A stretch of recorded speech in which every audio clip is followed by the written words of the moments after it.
नमस्कार, आपका health and medicine channel में स्वागत है। जैसा मैं पिछली वाली वीडियो में आपको ये मनी के बारे में ले रहा था, गरीबी के बारे में ले रहा था कि हमारे देश में कितने गरीब हैं and no one is care for them. अगर ये भी मैं मुद्दा उठाऊं तो sorry, I can not touch. जब गवर्नमेंट इतना टैक्सेज और सब काम करती, जब वो ही टच नहीं कर सकती कि how to remove the poverty, how to increase the a good financial group of the person, हम इस पॉवर्टी लाइन को डाउन कैसे लाएं। मेरा तो होश है जब से करीबन हमारा इंडिपेंडेंट हुआ है देश, कि पॉवर्टी लाइन अपलिफ्ट नहीं हुई, पॉवर्टी लाइन डाउन नहीं हुई है, अपलिफ्ट हो रही है, धीरे धीरे बढ़ रही है। जैसे कंट्री डेवलप कर रहा है, वर्ल्ड डेवलप कर रहा है, पॉवर्टी लाइन डाउन नहीं हो रही है। Percentage of the poverty line is increasing. अभी गवर्नमेंट ये बताते हैं 60% बता के अंदाज है, और मेरा ओपिनियन है नॉट लेस देन 80%। इसका एक्चुअल डाटा कहाँ है, कैसे लें, किससे पूछें, वो कहेगा क्यों पूछ रहा है, क्या कर रहा है, अरेस्ट कर ले, क्या कर ले। इसका डाटा अपनी आंखों से दिख जाता है, अवेलेबल ऑन अर्थ है। जिसमें लॉकडाउन लगा था और गरीब लोग after a long period they move to their native place, क्या हाल था। पीने को पानी नहीं थे, ट्रेन सफिशिएंट नहीं थी, बस सफिशिएंट नहीं थी, और वहाँ पर सेपरेशन कुछ नहीं हुआ। मास्क बांधते थे, सब ट्रेन में भर दिए, बस में भूसे की तरह भर दिए।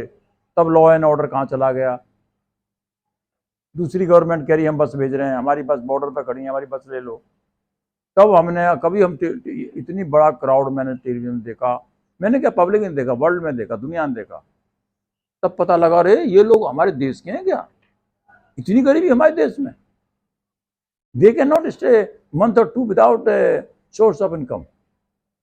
हालांकि गवर्नमेंट खूब फीड कर रही थी, हम गवर्नमेंट को ब्लेम नहीं करेंगे, पर तुम अपने पैर पे क्यों नहीं, तो उस लाइन से निकल क्यों नहीं आते।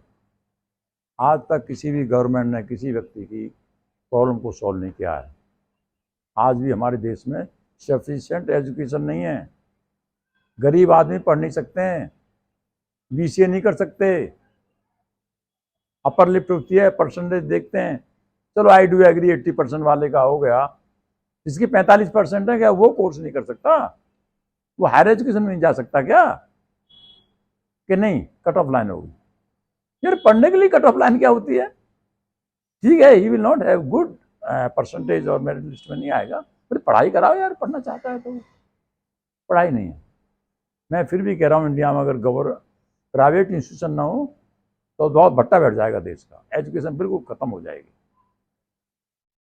और प्राइवेट इंस्टीट्यूशन है भैया वो बगल वहां में आदमी नंगा करते थे, और पैसे वाले पढ़ा सकते हैं। Similarly in the medical science, government जाइए भगवान ही मालेंगे जी, प्राइवेट में जाइए थी एकदम नंगाई कर देते हैं, बड़ी मुश्किल है। तो इसको हमको संभलना है, हम संभलेंगे दुनिया संभलेगी। तुमको खुद ही इस प्रॉब्लम से निकलना है, आपको सोचना है, विवेक यूज करना है। भाई जब इतनी गरीबी आ रही है तो तुम जो है 4 बच्चे क्यों पैदा कर रहे हो। हैव ए 1 चाइल्ड और 2 चाइल्ड। तो 4 बच्चे होंगे तो हमें बुढ़ापे में ज्यादा देखभाल करेंगे। अभी तो आप देखिए, इतिहास उठा के देख लीजिए, 5 बच्चे हैं और पेरेंट्स को निकाल दिया है बाहर, ओल्ड एज होम में रखा है। तो जो हम करते हैं वो भोगते हैं। को नकाउ सुख दुख कर दाता, निज कृत कर्म भोग से भ्राता। कोई किसी को दुख नहीं देता है, हम अपने द्वारा कर्मों को भोगते हैं। निज कृत कर्म, अपने द्वारा कर्मों को हम भोगते हैं। सुख दुख देने वाला कोई नहीं है। मैंने एक बात कह दी, कोई बुरा माना भला माना, कोई मैं पॉलिटिक्स में तो नहीं, मैं इलेक्शन नहीं लड़ रहा हूं। Why can't have 1 child 2 child, और 2 ही क्यों, why can't have 1। Enjoy the life यार, और कुछ दूसरे के लिए भी छोड़ो, पूरी जमीन अपने नाम ही मत करा लो। मुझे खूब याद है, after 60 years of age of my life I was in private sector. तो मेरे ओनर ने कहा सर आपकी हेल्थ अच्छी है, आप 60 साल के बाद भी नौकरी कर सकते हैं। उसको तो मैंने कुछ कहा नहीं, पर बाद में मेरी आंखों में आंसू आए। मैंने सोचा क्यों कि यार मेरे को तो रोटी मिल रही है, मेरे को पेंशन मिल रही है, 2-2 पेंशन होगी मेरी, मैं इस सीट को क्यों ऑक्यूपाई करूं? अगर if I will leave this chair, this job, next day एक नया आदमी आएगा और उसकी उसकी फैमिली रोटी खाएगी। मुझे सब बेवकूफ़ कहने लगे, मेरा स्टाफ और अफसर।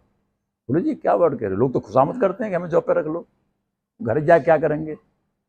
अरे जब भी तो बीमार होते हैं, जब भी तो दुखी होते हैं, जब भी तो ट्रेजिडियां होती हैं, जब भी तो 100 साल से पहले मर जाते हैं। ज्ञान ही नहीं है, because they don't know meditation. मैं हालांकि ये जो मेरे को मौका मिला, करीबन उस समय तक मैं 10 ईयर मेडिटेशन कर चुका था, यानी पार्शली थोड़ा बहुत डेवलप हो गया था। मैं सोचने की शक्ति आ गई थी, दिस डिसीजन। अगर उससे पहले ये मेरे पास चॉइस आती तो मैं ऐसा नहीं कह सकता था कि मुझे जरूरत ही नहीं है। जो व्यक्ति मेडिटेशन करता है नहीं है वो मनुष्य ही नहीं। मैं लिख के दे सकता हूं, सिमुलेशन तो कर सकता है, मेडिटेशन यार आदमी डेवलप करती है, आदमी को गॉड बनाती है इंसान को। मैं अपनी पूरी फैमिली को कहता हूं मेडिटेशन कीजिए, मेडिटेशन कीजिए, बिना इसके तुम डेवलप नहीं हो सकते, इंसान बन ही नहीं सकते। दूसरे का माल खा के आ जाओगे, उसका पेमेंट ही नहीं करोगे।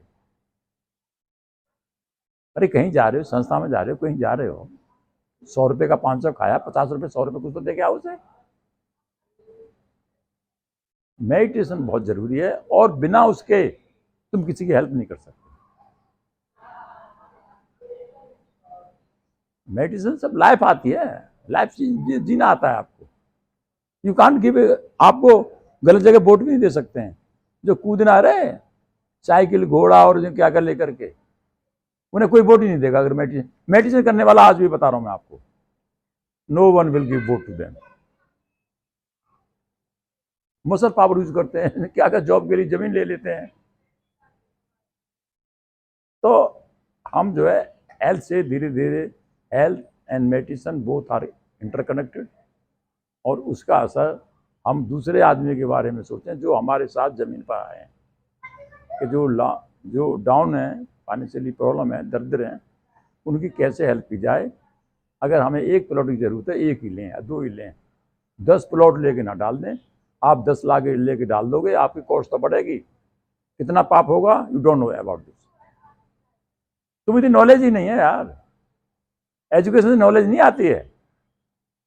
हाँ मानता हूं, नॉलेज माने शारीरिक ज्ञान तो आ सकता है, पर विजडम नहीं आती। इस वीडियो में इतना ही बोलूंगा, आगे फिर हम लेंगे और we will continue the same system in the next video. Thank you and नमस्कार।